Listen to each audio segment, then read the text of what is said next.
Hi, 8th grade. I'm going to guide you through your first lesson on evolutionary history, new unit. So please scroll down to evolutionary history, which is after natural selection. Chapter 1. I don't want to start off with the pre-unit assessment because that's not very fun.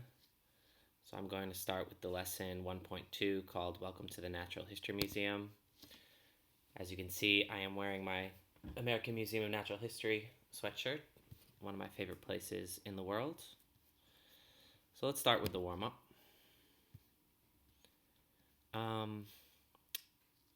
Below is a drawing of a fossil that is millions of years old. This fossil was just taken out of the ground. We learned a lot about fossils last year. We learned that they're formed in sedimentary rock. We learned that there are 4 types of fossils: mineral replacement, original remains, mold and cast, and trace fossils. This would be a mineral remains fossil.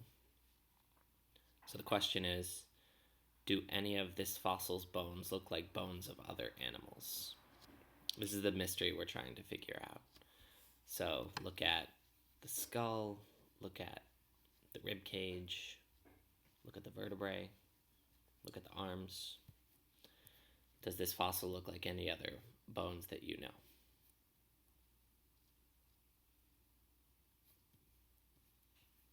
We don't know the name of this fossil yet. It's a mystery fossil that we just found in the ground. And next we're going to play a video.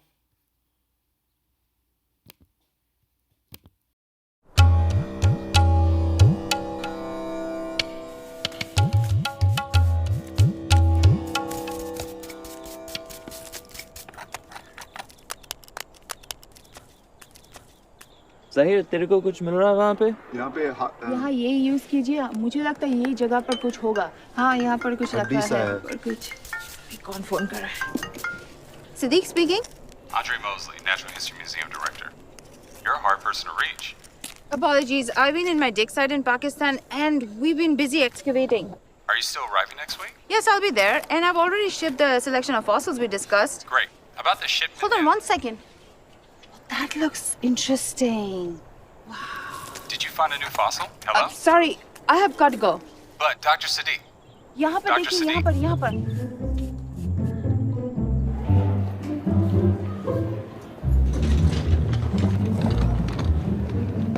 Welcome to the Natural History Museum. One adult? Oh, you're a researcher. I am the visiting paleontologist, Dr. Nella Siddiq. Dr. Siddiq. 6-month residency?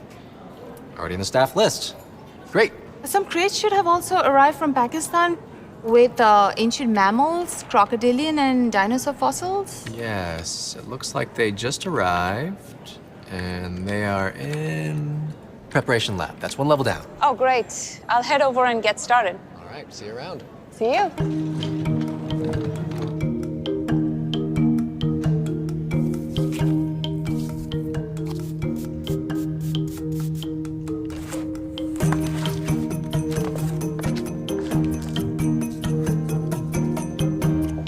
Dr. Siddiq. It's an honor to finally meet you. The honor is mine. This is Jen Barker. She does all of our publicity here and gets word out about all of our new exhibits. Yes, thanks so much for lending us all these specimens for the new show. It's gonna be huge. You're welcome. I'm dying to ask. Last week when we were on the phone, did I overhear you making a new discovery? Yes, you did, and I have it right here. We found an intriguing new fossil skull. A recent find, fabulous. Let's put it in the new exhibit. But we don't even know what it is. We can display it till it's fully identified and studied. Maybe we can make an exception just this once. I'm afraid we can't. We have to identify it. Without that, we wouldn't know where to put it in the museum. But think about the excitement that this could generate. I mean, this is a completely new fossil. Technically, it's millions of years old, but I see your point. Excited visitors is a good thing. Will you be studying the skull here? Yes, and if I can work fast enough, maybe I can identify it in time. Okay, we'll see how it goes then. We can have some students help you if needed. Definitely, with their help, it'll go much faster. All right, we'll leave you to it then.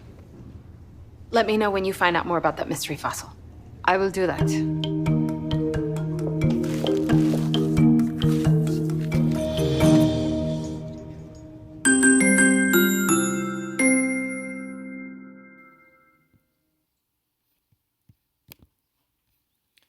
So you guys are going to be student paleontologists helping out this professor who's trying to figure out what this mystery fossil is and where to place it in the museum. So if you've been to the American Museum of Natural History, they divide up the museum into different sections like Hall of Mammals, Hall of Dinosaurs, and much more. So we have to figure out, is this a dinosaur? Is it a mammal? Is it something else? So a paleontologist is somebody who studies fossils in order to understand life on Earth. So this is the fossil we're trying to figure out.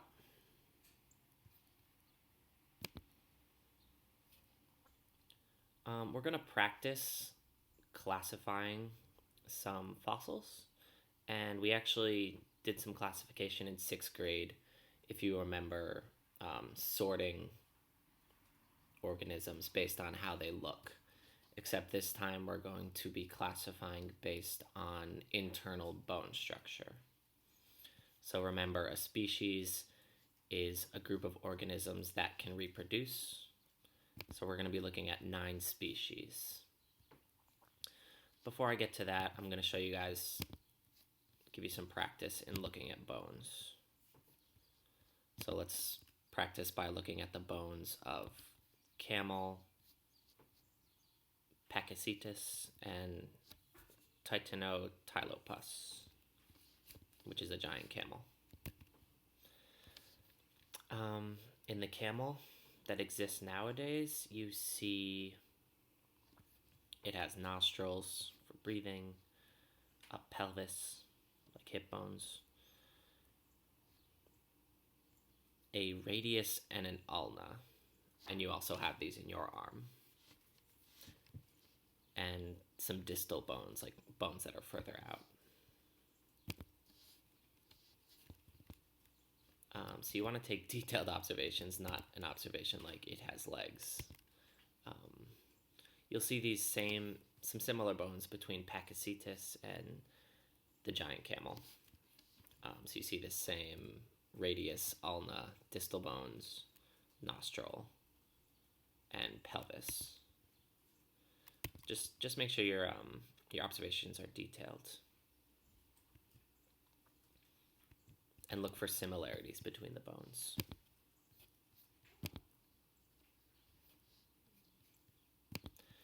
So, let me show you the 9 species cards. We have the dire wolf, which is basically a giant wolf that existed 10,000 years ago. It's also in Game of Thrones. The fruit bat. And we have more, but I'm just going to show you these 2 bones to start. So you'll see similar bones, but the size of the bones is different between the dire wolf and the fruit bat. We have the ammonite, which I believe is also a Pokemon, and the Meganora, which is a giant dragonfly. These actually don't have bones, so we're going to have to look at mold and cast fossils instead. So that's 4 organisms so far. The modern camel, the Titanotilopus, which is a giant camel, and they have pretty similar internal bone structures, as you can see. Almost identical. Eusthenopteron, which is it's a fish with lungs and gills, which is interesting. Maybe that was the transition to walking on land. Pakicetus, which is a land mammal, I believe. Or maybe not a mammal. A small animal that lived on land but hunted in swampy water.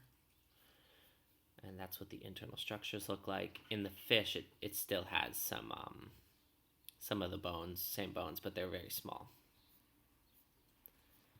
And I see great white shark, but I don't see the internal bones of the great white shark because they have cartilage.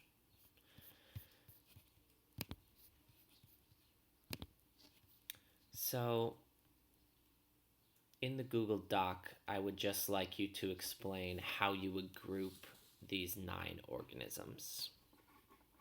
So no right or wrong answers really, but based on the internal bone structures, how would you sort? How would you divide up these 9 organisms into 2 groups? Or more, if you really want to. So no right or wrong answers, but how would you, as a paleontologist, divide these up? Eventually, we're working towards figuring out this mystery fossil, and we're going to make a scientific argument. Do you think it... one second. Oh, we're trying to figure out what it's most similar to. So do you think that this fossil is most similar to whales, wolves, or crocodiles? Whales, wolves, or crocodiles? We don't have too much information yet.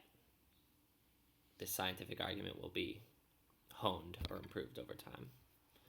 But I do want you to make an initial guess. Do you think it's most closely related to whales, wolves, or crocodiles? Like, is it an ancient whale, an ancient wolf, or an ancient crocodile? Ancestor. And that's actually it. See you guys tomorrow.